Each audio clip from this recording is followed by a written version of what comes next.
A mí me encanta educar mamertos. ¿Qué son Yo los creo que mamertos? tengo una misión especial de la providencia de... Es que los mamertos salen porque ¿Qué son? era un grupo de comunistas que habían en Medellín, entonces todos se llamaban Lamberto, Remberto, Humberto, y alguien dijo, estoy fastidiado de estos mamertos, que eran todos zurdos y comunistas, y se quedaron mamertos. Esa es la Claro. historia. Tú lo reconoces porque tienen el dedo índice atrofiado, entonces dicen, este año Tiro Fijo se toma el poder, y se les quedó el dedo tullido. Y así era en Cuba, este año Fidel y vainas, la revolución, y les quedó el dedo tullido. Entonces, pero en realidad eso es una ideología absolutamente manida que no ha funcionado en ningún lugar del mundo, que es la que nos quiere imponer Petro. Sí. Y eso es lo que no podemos permitir bajo ninguna circunstancia. A propósito de Petro, ¿cómo está el país? ¿Cómo lo ve usted hoy? Colombia vive sus horas más oscuras. Petro está disfrazando su atornillamiento al poder con una paz total que no existe, menos cuando se hace con bandidos que han violado ya varios acuerdos de paz, en donde se está recogiendo toda suerte de criminales, pasando por terroristas, narcotraficantes, mineros ilegales, jaladores de carro, gente que se dedica al abigeato, a la extorsión, todo con la promesa de no extraditarles siempre y cuando le garanticen el control territorial. Y además todo este cuento con la segunda Marquetalia es para llevar al país a una sin salida en la que no quede otra alternativa, entre comillas, de convocar a una constituyente por vías no constitucionales para que el señor Petro alargue su periodo o se atornille al poder, y es lo que no vamos a permitir, tan sencillo como eso. Es decir, a Petro no se le puede tumbar de manera distinta que por un juicio político o por una pérdida de investidura, que serán los órganos competentes quienes resuelvan esos temas judiciales, pero de ninguna manera tampoco vamos a aceptar que él se atornille al poder violando la Constitución y la ley. Usted, como cabeza visible de la firma prestigiosa de abogados de la Estrella Lawyers, ¿qué piensa que con todos los hechos irregulares de corrupción que se ha presentado en el país en torno al actual gobierno, aún no haya pasado nada? Bueno, porque recuerden ustedes que la izquierda no solamente está enquistada en la política y en la educación, sino también en el aparato judicial hace muchos años. Han venido haciendo un trabajo de filigrana para tomarse posiciones judiciales. En el caso, por ejemplo, de la Comisión de Acusaciones, ya es sabido por todos, por cuenta de las noticias que se han presentado, que han venido comprando a los distintos parlamentarios. Entonces imagínense ustedes, el presidente de la Cámara, un bandido de allá de Córdoba Calle, el otro presidente de la Comisión de Acusaciones también cordobés, cuestionado. ¿A dónde va a llegar eso en la Comisión de Acusación? Es decir, cuando hay un juez imparcial, correcto, ético y decente, pues la justicia fluye. Cuando lo que hay ahí es un mercader de la justicia no avanza. Pero es tan protuberante el robispicio y el desastre que ha ocasionado Petro que por algún lado tendrá que reventar eso. Ahora, lo importante es que el tipo no se atornille al poder. Yo pienso que lo fundamental, lo determinante, lo sustantivo, lo realmente trascendental es que el país pueda ir a elecciones libres en el 26, que es lo que todos deseamos. Eso es lo que importa ahora. Pero Petro querrá atornillarse, es decir, Pero por querrá supuesto, seguir. es que volvemos a lo mismo. ¿Qué tirano de izquierda no quiere atornillarse al poder? Tan sencillo como esto. Petro y toda su banda criminal, porque lo que dirige Petro es una banda criminal, él es el jefe de la mafia. De otra manera no se puede explicar todos estos escándalos y toda esta vagabundería que rodea a este señor y a ese gobierno de bandidos. Lo que está buscando es atornillarse al poder, porque él sabe que nunca más por las buenas tendrá acceso al poder. Por lo tanto, tratará de atornillarse a él por las malas. La izquierda no va a tener posibilidades siempre y cuando haya elecciones populares, haya elecciones democráticas. Es que, digamos que a una gente le gusta la izquierda, a otra la derecha, pero eso es opinión, ¿verdad? Pero las matemáticas, se trata de una ciencia exacta.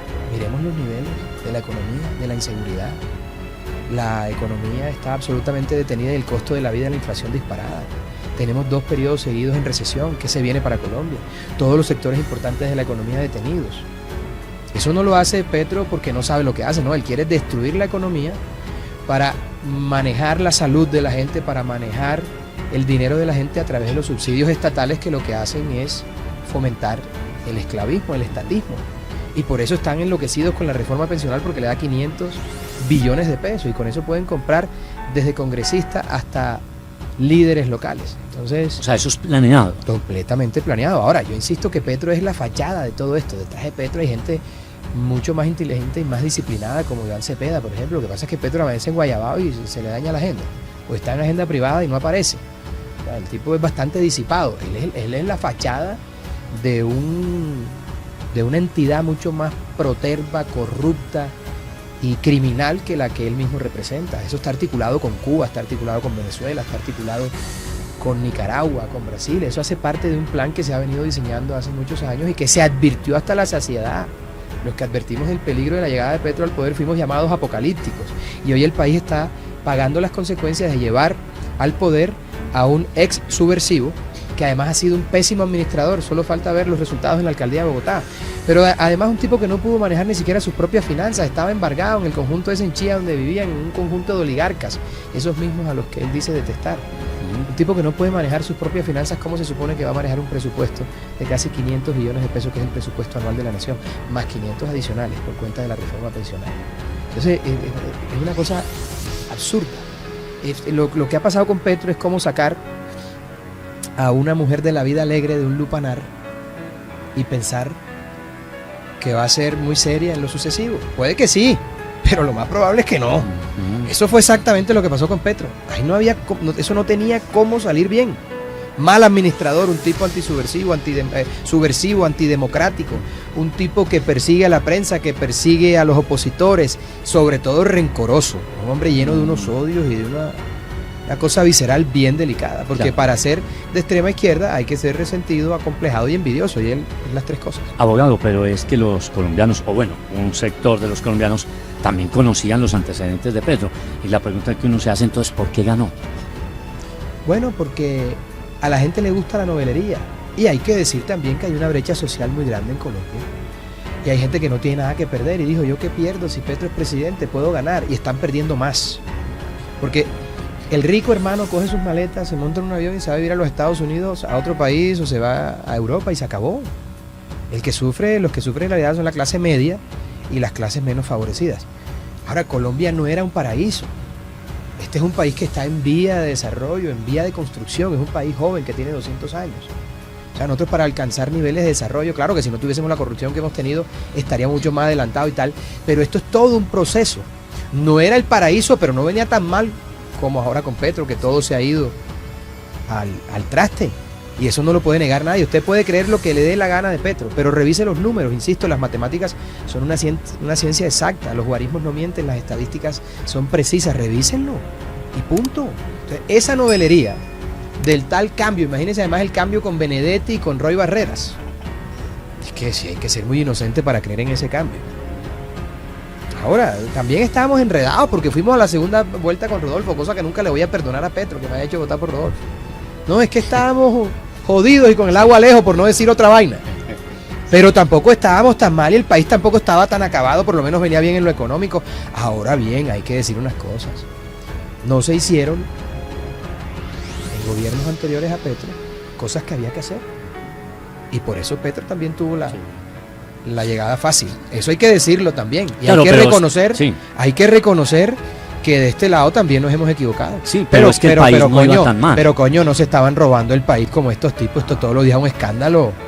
Y como decía el doctor Mejía, mi gran amigo aquí en Manizales, hombre, no, pareciera que la consigna es, vaya, destruya eso y róbese todo lo que pueda, acabe con todo, como si fuesen un enjambre de langostas. Es una cosa increíble, todos los días un escándalo diferente, no puede ser. Y este tipo, que era el dueño de la moral, resultó más bandido y más delincuente que todos. Y hay quienes dicen, abogado Abelardo de la Espriella, que el país no iba mal, que por allá por el año 2000 la pobreza estaba en el 62-63%, y 20 años después esa pobreza se redujo como al 45-43%. Es decir, se avanzó mucho. Hay mucha desigualdad, pero se avanzó. Claro. Solamente revisen los cultivos ilícitos. Cuando el presidente Uribe abandona la presidencia por la culminación de su segundo periodo, ¿cuántas hectáreas había? 43.000. No alcanzaban a ser 45.000 hectáreas. Ajá. Petro, si se va en el 26, nos va a dejar 320.000 hectáreas. ¿Eso qué quiere decir en plata blanca? Que nunca antes el crimen organizado había tenido tanto dinero, porque ahora hay una confederación de criminales en donde los narcotraficantes están en la punta de esa pirámide, y ellos son los que controlan de allá hacia abajo todos los demás frentes delincuenciales, como la extorsión, la minería ilegal, el asesinato, el secuestro, el abigeato, la trata de blancas, etcétera, etcétera, etcétera. ¿Qué quiere decir eso? Que el combustible de todas las formas de violencia es el narcotráfico. ¿Y por qué este gobierno no fumiga? ¿Por qué este gobierno no bombardea? Porque los socios históricos de la izquierda son los bandidos, que son los mismos que con el mal llamado proceso de paz total le están garantizando a Petro el control en los territorios para poder manejar los votos. Y esa es la gravedad de la situación. Petro nos lleva a una confrontación, nos lleva a un ejercicio que puede terminar muy mal saliendo bien. Muy mal saliendo bien. Entonces, la situación es peligrosa, complicada, y como diría el gran Winston Churchill, yo creo que son las horas más oscuras de Colombia. Sí, Petro está chuzando a la oposición, Petro está chuzando, por ejemplo, a los magistrados de la Corte Constitucional, o son funcionarios o mandos medios. Eso dicen los magistrados de la Corte Constitucional. El doctor Ibáñez, que fue mi profesor, que es un hombre probo, serio, correcto, sí, honesto, yo le creo más al doctor Ibáñez que al señor Petro. Yo a Petro no le creo nada, porque además es un mentiroso compulsivo. Es más, el tipo dice cosas que el día anterior ha dicho y las niega, y hay videos y sigue insistiendo en que no lo dijo. Es una cosa patológica. Es una cosa patológica, pero bueno, ese fue el personaje que eligieron, gente irresponsable. Ahora tenemos que lidiar con eso y ver cómo sacamos este país entre todos adelante, porque si se queda, esto va a terminar muy mal, porque no nos vamos a dejar, por una parte, y por otra, si se va, habrá que reconstruir el país. Esto habrá que hacer un plan Marshall desde lo económico y desde la infraestructura y desde lo social y desde la seguridad, porque es que esto es un círculo virtuoso. Si no hay seguridad, no hay nada. Si hay seguridad, hay inversión económica. Si hay inversión económica, hay inversión social. Si hay inversión social, se cierra la brecha de la desigualdad. Si se cierra la brecha de la desigualdad, entonces vamos a tener un país con desarrollo sostenido, y eso es fundamental. Ahora bien, tenemos que salir de esa falsa premisa que es que esto es con procesos de paz y tal. No, ya se le dio toda la oportunidad a los ilegales y no la aprovecharon. Estos tipos de la FARC, tenemos una FARC en el Congreso, otra FARC en el monte, y la tercera, que es la de este bandido Iván Márquez, que apareció con una mano amputada y sin un ojo. Qué tristeza que no hayan apuntado bien los que lo iban a dar de baja y haya quedado en esas condiciones. Yo hubiese preferido que pasara buen recaudo en el Averno del demonio y no estaríamos hablando de esta vaina. Y ahora tenemos que aguantarnos la galleta de tener que hacer un tercer proceso de paz con este bandido que lo violó con el otro bandido que está bien muerto, que es Jesús Santrich. Esto es una cosa ridícula. La paz no se negocia, la paz se impone con la fuerza de las leyes y las armas del Estado. Punto. Eso es sencillo. Entonces, ¿cuántos procesos de paz vamos a hacer aquí? Sí. Doctor de la Estrella, ¿qué piensa usted a propósito de lo que dijo Oti Patiño, el alto comisionado para la paz, que prácticamente le pidió disculpas a Márquez? Oti Patiño es un vergajo. Eso es un viejo miserable. Es un viejo miserable. Es un enemigo de la República. Así de sencillo, no tiene otro calificativo. No piensan en nuestros soldados, en nuestros policías, que son los que ponen el pecho a diario por defendernos, pero les duele lo que le pasa a un bandido de eso. Esos bandidos, por mí que les den de baja a todos aplicándole la ley 556 o la 762, que esa no falla. Y hay una que me encanta, que es la .50, que se dispara desde los helicópteros artillados y es maravillosa también. A toda esa plaga, a todo ese cáncer, hay que erradicarla como corresponde. Sí. Punto, sencillo. El que no se quiera someter, hay que darle de baja. Yo no entiendo por qué. Además, porque la izquierda, con su narrativa siniestra, ha invertido el orden de lo que es correcto. Entonces, hacer cumplir la ley, bombardear, fumigar es malo. Darle de baja a un bandido es malo también. Ve a Estados Unidos y muestra de los dientes a un policía y vas a ver cómo te suelta un proveedor de 9 encima. Y se acabó, no hay discusión. Aquí hay que hacer respetar la ley. Y al que no se someta, hay que darle de baja. Fácil, sencillo, práctico. Punto. No hay nada que discutir sobre eso. Sí, abogado, dos últimos temas. El caso del expresidente Álvaro Uribe, yo quiero lo toquemos aprovechando que usted tiene la profesión de abogado penalista. Y es que lo que le ha pasado al expresidente ha sido, por decirlo menos, vergonzoso. Porque cómo es que la fiscalía, que es el ente que tiene la carga de la prueba, y la fiscalía llevaba, eso se cambió de un momento a otro, llevaba no sé cuántos años, como 5 o 7 años, diciéndole a los jueces de la República: no hay pruebas en contra de Uribe, hay que precluir esa investigación, y los jueces decían que no. Bueno, es decir, pero eso nunca se había visto en el país. Eso lo dejó Barbosa listo. ¿Qué fue lo que pasó? Eso lo dejó Barbosa listo para lavarse las manos como buen fariseo. Y eso bueno, es que era uribista o al menos Barbosa es barbosista, no se equivoque. A él le interesan son sus temas y sus cosas y tal. Y se dejó enloquecer por ese cuento de que iba a ser candidato a presidencia. Hoy nadie se acuerda de Barbosa. Está desaparecido, como todos los que han pasado por la fiscalía que creen que va a ser presidente, no vota ni la mamá por ellos. Pero bueno, esa es otra historia. Pero eso lo dejó listo Barbosa. Ustedes que son buenos lectores han leído el proceso de Frank Kafka.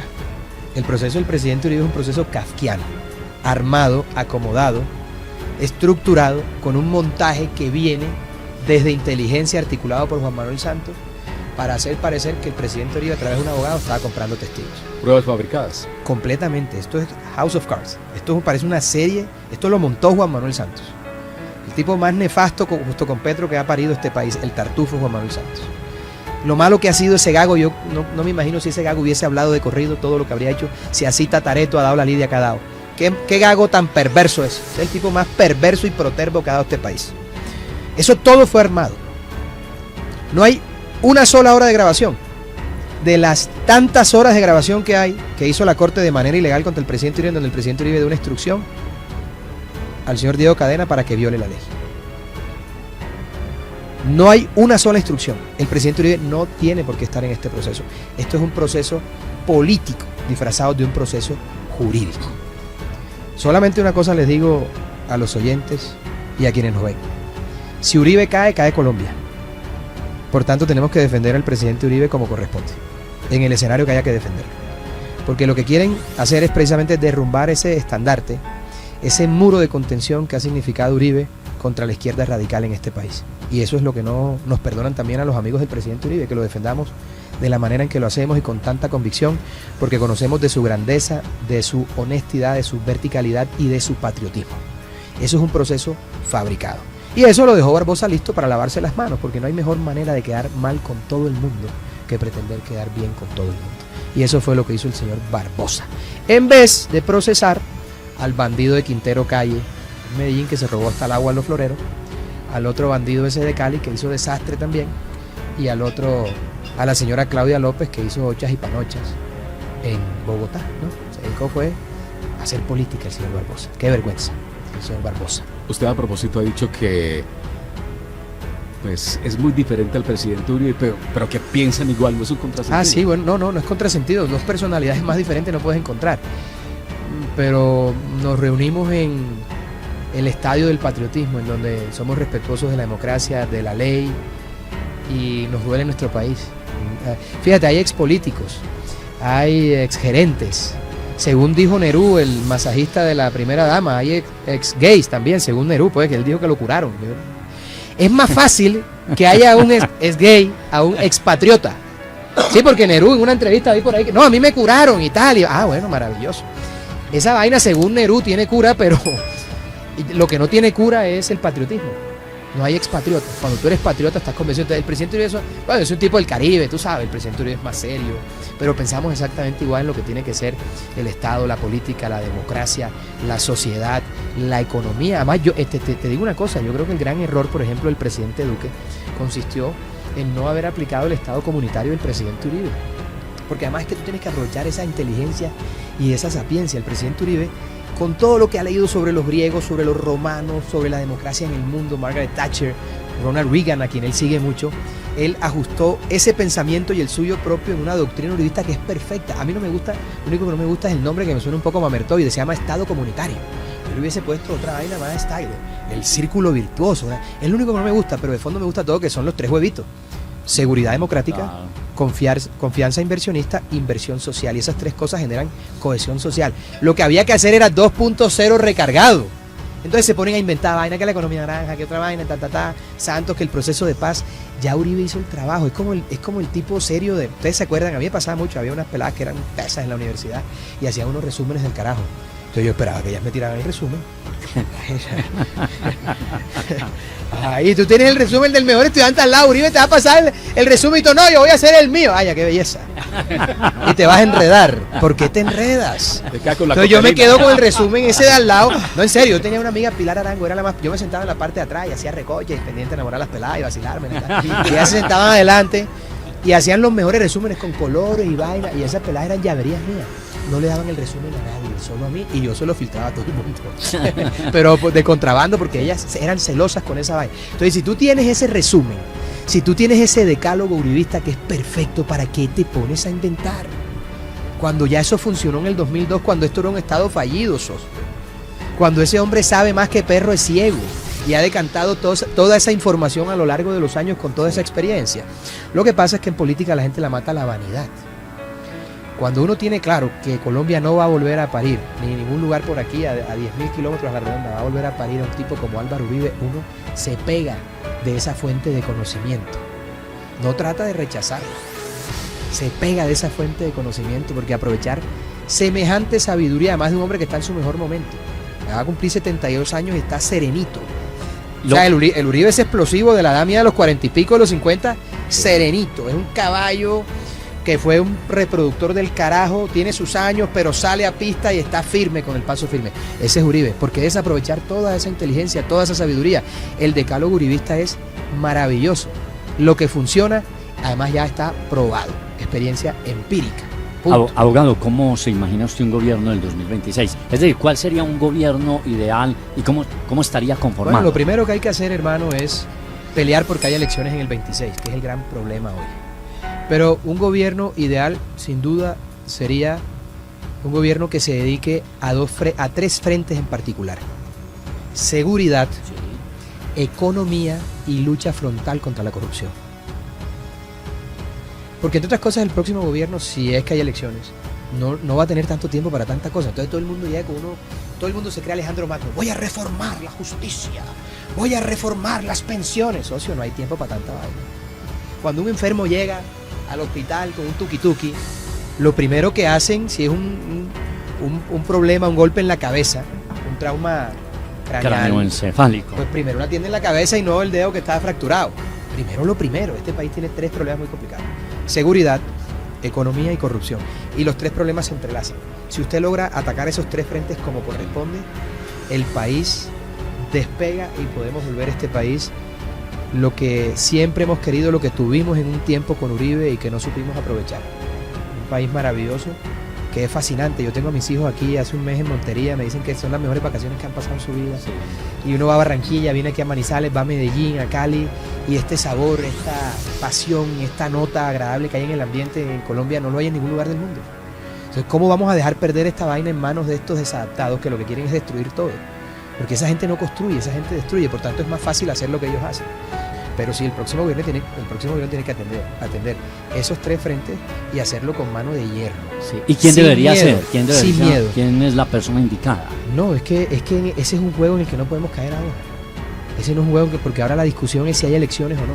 Y lo que quiere Petro es que empecemos a hablar de candidatos para distraernos con eso. Miren, Petro es como un avión artillado que tiene unas bengalas para que cuando le disparen, él suelta la bengala y el misil, en vez de tumbar el avión, sigue la bengala. Petro vive todo el día disparando bengalas para ponernos a hablar de esta vaina. Mientras tanto, está viendo cómo se queda con la empresa que cuenta los votos. Mientras tanto, están haciendo el mal llamado de ese proceso de paz total con el bandido ese de Iván Márquez. El Pipe Tuluá, aquí en el Valle, por no ir tan lejos. Un bandido que está preso. Un proceso de paz con un bandido que está preso. Sáquenlo y métanlo en Gorgona. 300 metros bajo tierra, a ver si es tan guapo. No, digo yo, pues. Entonces, mientras la gente de bien está rodeada por la criminalidad, los criminales tienen todas las gabelas en este gobierno por una razón elemental: esto es un gobierno de criminales y entre ellos se entiende porque son cucarachos del mismo calabazo, como decimos en el Caribe colombiano. Senador Carlos Felipe Mejía, buenas tardes, ¿está Abelardo de la Espriella haciendo política? ¿Está como de precandidato o no? Reinel, pues primero me da muchísimo gusto estar nuevamente aquí en RCN, que ha sido mi casa, estar en Manizales, acompañando a mi gran amigo Abelardo de la Espriella en dos escenarios extraordinarios que vamos a tener hoy: uno en la librería Panamericana a las 4 de la tarde, en el Centro Comercial Fundadores, y esta noche en Termales El Otoño a las 7 de la noche, donde todos están cordialmente invitados, y particularmente Reinel, usted, Fabián y todos el equipo de RCN, para que nos acompañen esta tarde y esta noche. Yo lo que creo es que Abelardo de la Espriella, al igual que yo y de muchos colombianos, estamos muy preocupados con lo que pasa en el país, y por supuesto tenemos todo el interés en hacer lo que tengamos que hacer para ayudar a que podamos superar esta, como bien lo llama él, esta hora oscura de la patria. Y en eso estamos. Y yo creo que, por supuesto, el doctor Abelardo de la Espriella reúne las condiciones para enfrentar ese gran desafío. Lo que pasa es que, como bien lo dice él, estos no son tiempos de precandidaturas. ¿Cómo le parece que en estos días, Reinel, Fabián y amigos que nos escuchan y nos ven en RCN, tuvimos el privilegio de ir a la posesión de Nayib Bukele en San Salvador? Fuimos invitados, y de ver esa extraordinaria experiencia de primera mano de qué es lo que ha transformado Nayib Bukele en ese país, Y creo que si a mí me preguntaran hoy cuál es el Bukele que necesita Colombia, yo no dudaría un solo momento en decir que Abelardo de la Espriella tiene todas las condiciones para hacer esa gran transformación que necesita este país. Y por supuesto que lo que estamos haciendo aquí es acompañándolo en un tema donde su literatura, sus novelas, lo que ha hecho el ron, maestro, el ron defensor, que lo vamos a presentar esta noche. Todas estas cosas de sus empresas, pues por supuesto que no pueden sustraerse al diálogo sobre la realidad política de nuestro país, sí, que tenemos que estar conversando de ello y por supuesto oyendo sus opiniones. Ahora, usted me pregunta a mí, se lo repito, sería un extraordinario candidato a la presidencia y mucho mejor presidente de la República. Entonces, gracias, doctor Mejía, usted es muy generoso conmigo. Pero fíjense, lo que estamos haciendo en realidad es promocionar el ron. Y por supuesto la gente nos pregunta sobre el tema político. Mi mujer me dice, ¿tú por qué discutes? O sea, te arriesgas tu vida, arriesgas la de nuestra familia, vienes aquí, te toca con 20 escoltas. Le digo, mi amor, porque me duele mi país y no voy a quedarme callado. Y hay dos maneras de hacer política, una con una política electoral y la otra de ideas. A mí me encanta la política de las ideas y siempre he sido un soldado de la democracia y yo no voy a quedarme callado nunca. ¿Cómo vamos a dejar que el país se... Miren, yo tengo un ejemplo de eso, mis amigos venezolanos allá en Miami, que los conozco a todos. No, vale, vamos a ver si gana María Corina. Y ustedes dejaron perder el país, huevones. Ustedes dejaron perder su país pensando que todo el mundo les iba a resolver el problema. No, vale, viene Trump. Nos va a salvar Trump. ¿Y ustedes creen que a Estados Unidos le interesa salvar a Venezuela? No sean imbéciles. ¿Dónde está la plata buena y mala de Venezuela? En Estados Unidos. Si hay una guerra, ¿cuál es el primer negocio de los Estados Unidos? Vender armas, papá. Yo conozco esa historia. No, vale, nos va a salvar el presidente Duque. ¿Te acuerdas cuando el bloqueo aquí, la vaina y tal, que se llama a Venezuela? Yo les digo, ustedes son unos imbéciles, porque ustedes todo el tiempo estuvieron pensando en que se le metieron los ladrones a la casa y estaban pensando en que el vecino que estaba dormido iba a venir a salvarlo. ¿Y por qué no te paraste tú y peleaste por tu casa? No. ¿Y por qué no te peleaste con un varón, con un patriota y te diste con esos vergajos para sacarlos como las ratas y las hienas que son? No, vale, va a venir no sé quién a salvarme. Sigan esperando que lo van a salvar Chapulín Colorado. ¿Quién viene? Nosotros no somos... Mira, te voy a decir una cosa y lo digo a los venezolanos que los quiero mucho, pero se dejaron joder. Así de sencillo. Se dejaron joder. De ahí no va a sacar nadie a esos bandidos sino a bala. ¿Y a quién les va a dar balas si los desarmaron? Así de sencillo. Entonces, yo sí no voy a quedar con ese cuentico que, contrario censo en Venezuela, a contrario censo aquí en Colombia, allá en Venezuela tú tirabas un bolívar y salían 20 bolívares del piso. Los grandes negocios de los grandes empresarios venezolanos eran con el Estado. Aquí la gente ha trabajado por sus procesos. Aquí la gente ha hecho sus empresas. Y no nos vamos a dejar expropiar ni nos vamos a dejar robar. Sí. Así que la pinten como sea, que estamos para que sea, para defender a este país como corresponde y defender su democracia. Pero esto ni es Venezuela, ni nos las vamos a dejar montar, ni vamos a esperar que el vecino venga a salvarnos, porque aquí vamos a sacar la casta cuando sea necesario, si es del caso y si es menester. Sí.